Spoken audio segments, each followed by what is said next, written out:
A minha ideia também é que a gente possa gerar em nossas redes sociais, seja YouTube, seja Instagram, seja qualquer outra, informações úteis para que as pessoas que acessem esses materiais, esses conteúdos, possam aplicar em casa.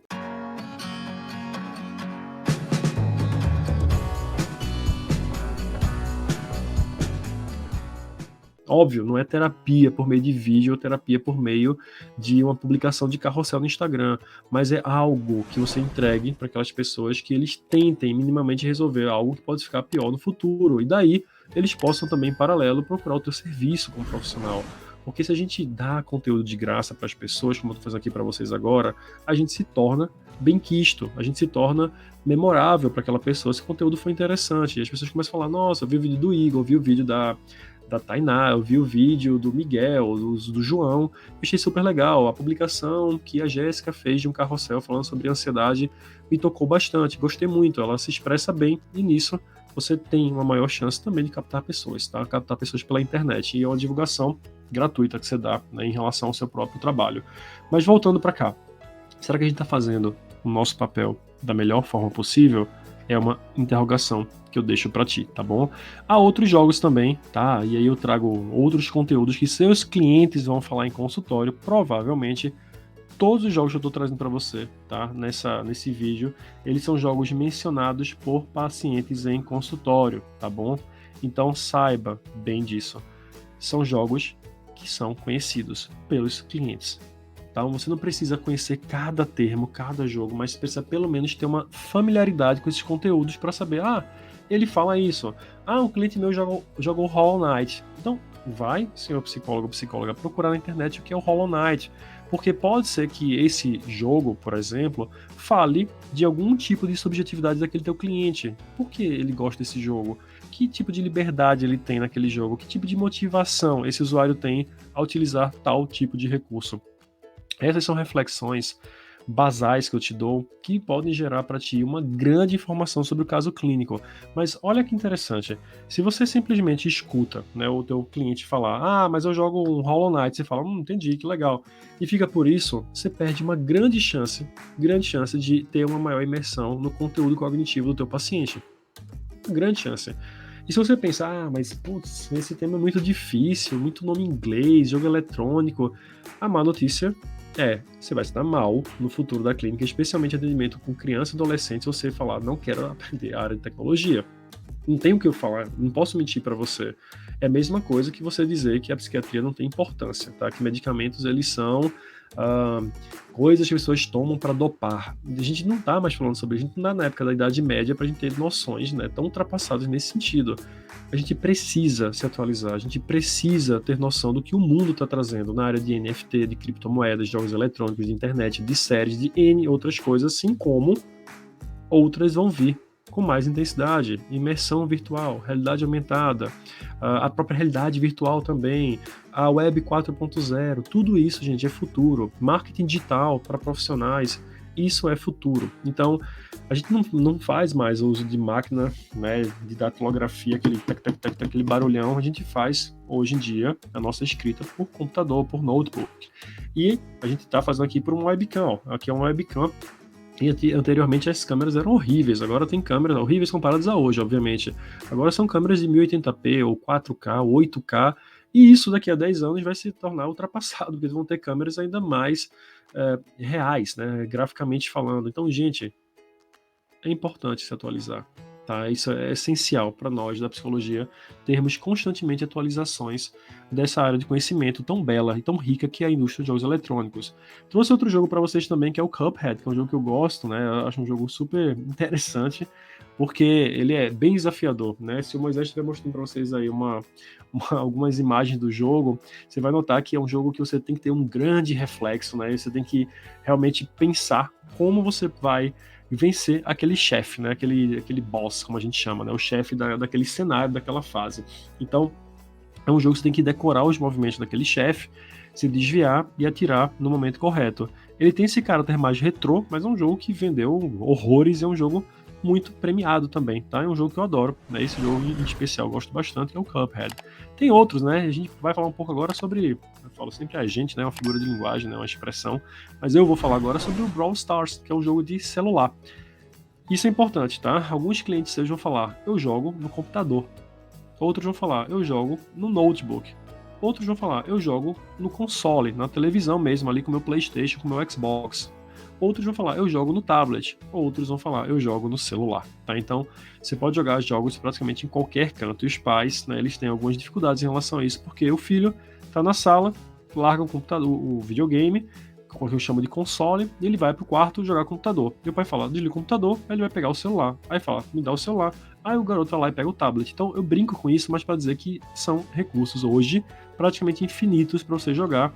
Brawl Stars é um jogo muito comentado em consultório para celular, assim como o Free Fire, tá bom? O Free Fire é um jogo de batalha em arena, assim como outros que eu falei, como Fortnite, como também o PUBG. Então o objetivo é você matar outras pessoas nesse cenário e ser o último vivo, tá? O jogo de batalha em arena é isso, é que nem os gladiadores antigamente batalhavam para alguém, né, ficar como sendo o famoso, né, aquele gladiador conhecido na época. Então é uma sobrevivência que, vê que interessante, né? Agora que eu tô falando contigo, tô refletindo sobre isso. É quase como que um apelo primitivo, né, de nós humanos, né, daquela ideia da sobrevivência por meio do caos, né, de matar outras pessoas, de você utilizar os recursos mais instintivos para você vencer uma batalha. E os jogos, por saberem que essas emoções são tão dominantes em nós humanos, utilizam desses recursos para que a gente possa se sentir compelido, né, a entrar nesse território que a gente sabe muito bem tem relação direta com liberação de dopamina, com ativação da área de recompensa cerebral. Então a gente sabe que esses jogos eles provocam, né, em nós emoções. Essas emoções são condicionadas a manter uma prática. Existem jogos de terror também, tá? Como o Outlast 2. O Outlast é um jogo de terror, né? E o objetivo dele é que você sobreviva em um local, né, que vai estar constantemente escuro, né? Você usa uma câmera e a sua visão noturna, né, que deixa aquela tela mais esverdeada, faz você enxergar alguma coisa, óbvio, com limite de bateria, né? Então aquela câmera, se você usar de maneira recorrente, acaba e você vai ficar jogando no escuro. Você não utiliza armas de fogo, nem itens para enfrentar outras pessoas, você precisa correr, meter o pé mesmo, realmente, sair correndo no cenário, abrir portas e descobrir a verdade por trás daquilo. Esse jogo ele dá muito susto nas pessoas, tá bom? Assim, ele traz esse apelo, né, emocional de dar susto, de trabalhar com a tensão, do suspense, do que tá por vir, assim como imagens, né, apelativas em termos de violência. Aí você fala, poxa, Deus o livre, jogo de terror, né? Tem até esse T de cabeça para baixo aí para dizer que é um anticristo, meus filhos em casa, meus pacientes nunca vão jogar, e aí você se engana, porque jogos, quando são hypados, hype, tá bom? A palavra hype quer dizer que tá em alta, né? Eles são comentados, os adolescentes, as crianças acabam ouvindo falar. Algum youtuber vai dizer, eu joguei o Outlast e susto, pessoal, que engraçado, no vídeo eu vou jogar. Eu vou jogar. Eu vou comprar esse jogo, eu vou baixar esse jogo, vou fazer alguma coisa, eu vou jogar esse jogo. E aí a criança tá lá, chega ao teu consultório e fala, meu Deus, né? A criança não vai falar, meu Deus, não consigo dormir, mas a criança vai dizer, não, eu não consigo dormir. E você fala, não consegue dormir por quê? Não, porque eu tenho medo. Ele fala, mas medo por quê?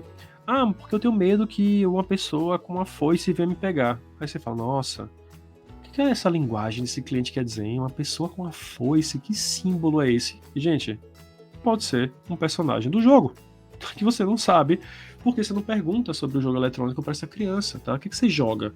Outlast, né? Que você pode falar Outlast, sei lá, com uma pronúncia diferente. Que jogo é esse? Me fala, desenha ele para mim, né? Bora falar um pouco sobre esse conteúdo e você tem que procurar e ver o que é essa informação. Assim como outros jogos de crianças utilizam, tá? Vou pular aqui, como Roblox. E alguns chamam de Roblox ou Roblox, tá bom?